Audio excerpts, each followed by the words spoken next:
Amis supportrices, supporters du stade, je suis très heureux de vous retrouver dans cette vidéo où nous allons découvrir le programme de la 17e journée de Top 14 et nous allons bien sûr parler du déplacement de nos Rouges et Noirs dans la capitale ce week-end. La 17e journée commencera donc comme d'habitude samedi à 14h30.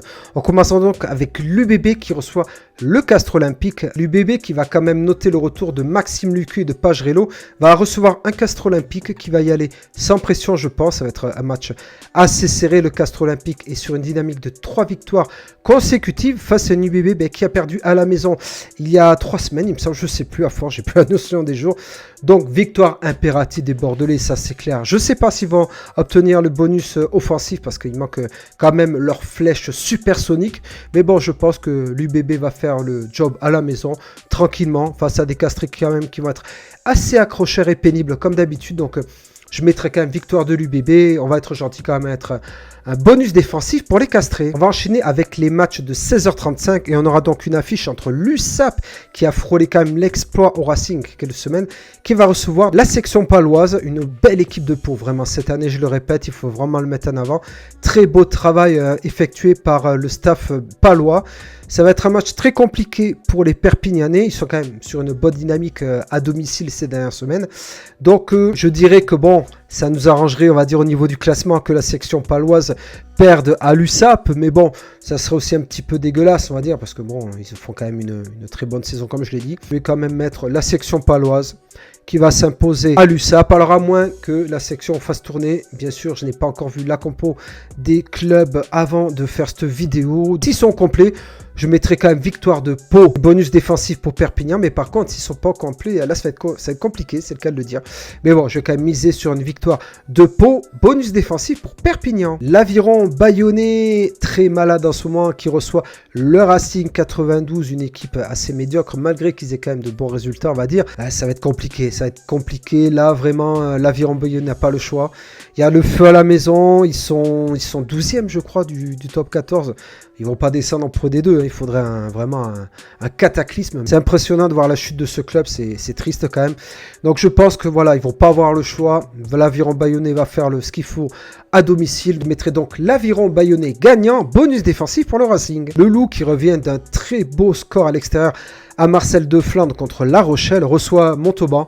Dernier du top 14, je pense que là, bon, il n'y aura pas grand chose à espérer pour Montauban, à part peut-être montrer des belles valeurs, un beau jeu, mais face à des Lyonnais qui ont l'air d'être en feu en ce moment, je pense que ça, il n'y aura pas photo, donc là, on va pas non plus rester 30 ans sur cette affiche, je vous le dis clairement. Lyon va gagner avec le bonus offensif contre Montauban. La Rochelle qui reçoit encore une deuxième fois à domicile, qui reçoit donc Montpellier, Montpellier qui est une très bonne équipe aussi, qui ont éclaté le Stade Français 44-7 il y a 2 semaines, donc là, se déplace à Marcel de Flandre sans pression. Est-ce que ça va être un danger pour La Rochelle qui est un petit peu sous tension en ce moment? C'est un club qui est assez tourmenté, on va dire, en ce moment. Ils n'ont pas trop le choix parce que je pense qu'ils cherchent encore la qualif pour le top 6. C'est pas perdu pour eux, malgré qu'il n'y ait plus Antonio dans l'équipe. Là, il n'y aura pas d'excuses, il faut qu'ils fassent le plein à domicile. Je pense pas qu'ils vont avoir le bonus offensif, je vous le dis clairement, mais ils vont gagner. Voilà, je mettrai quand même le Stade Rochelais et bonus défensif pour Montpellier. À 21h, il y aura la grosse affiche Toulon-Clermont. La grosse affiche, ça c'était il y a peut-être 5-6 ans, voire un peu plus de 10 même. Mais ouais, c'est 2 clubs, je trouve, assez irréguliers, qui montrent des fois pas grand-chose ou des fois beaucoup de choses. C'est un peu compliqué, ces 2 clubs. J'ai un peu de mal à savoir quelles sont leurs valeurs, on va dire. Qu'est-ce qu'ils peuvent espérer dans ce championnat. Mais bon, je pense qu'à la maison, Toulon va faire le job. Donc, victoire de Toulon et bonus défensif pour l'ASM. On aura donc le Classico dimanche à 21h entre le Stade Français et le Stade Toulousain. Et nous allons de suite en parler. Pour commencer, nous allons revenir sur les 3 derniers résultats du Stade Français. Le Stade Français a dominé Castres 33-15 à la maison. Ils ont réussi à faire un très bel exploit contre l'UBB il y a quelques semaines en gagnant 33-28.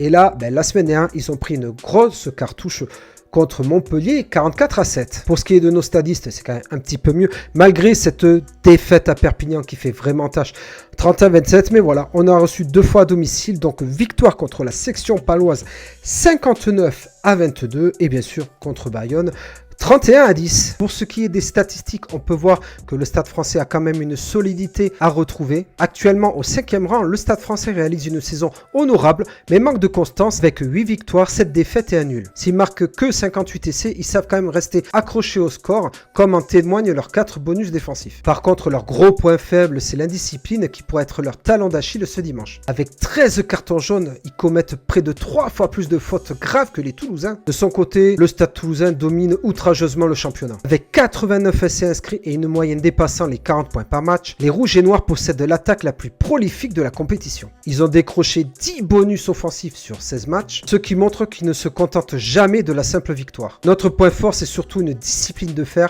avec seulement 5 cartons jaunes encaissés sur toute la saison, minimisant les périodes d'infériorité numérique. Ce choc à Jambouin est crucial pour les deux équipes. Toulouse peut consolider son avance en tête du classement et confirmer sa victoire du match aller 29-17 au Stadium. De son côté, le Stade français doit impérativement s'imposer pour rester dans le wagon des qualifiables pour les phases finales. Parce qu'entre la 3e et 9e place, il n'y a que 4 points d'écart. C'est sûr qu'après, on arrive clairement favori quand on voit notre efficacité offensive avec 89 essais. C'est plus compliqué en plus en cette période de doublon. Je ne connais pas encore la composition d'équipe, même si la compo affichée contre Bayonne il y a 2 semaines avait vraiment de la gueule.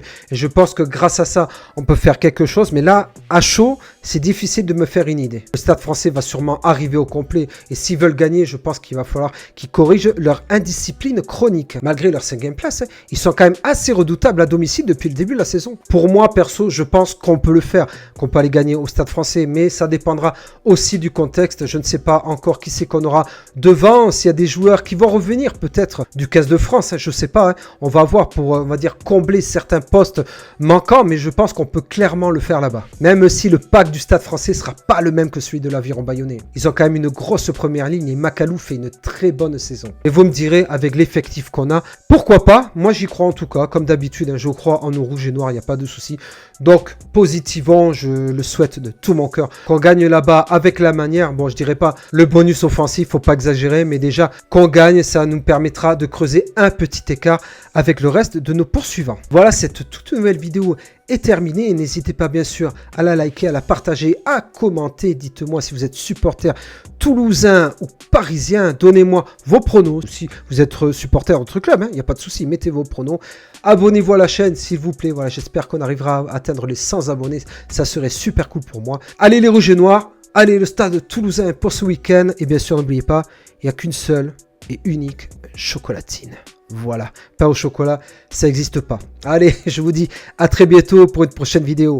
Ciao!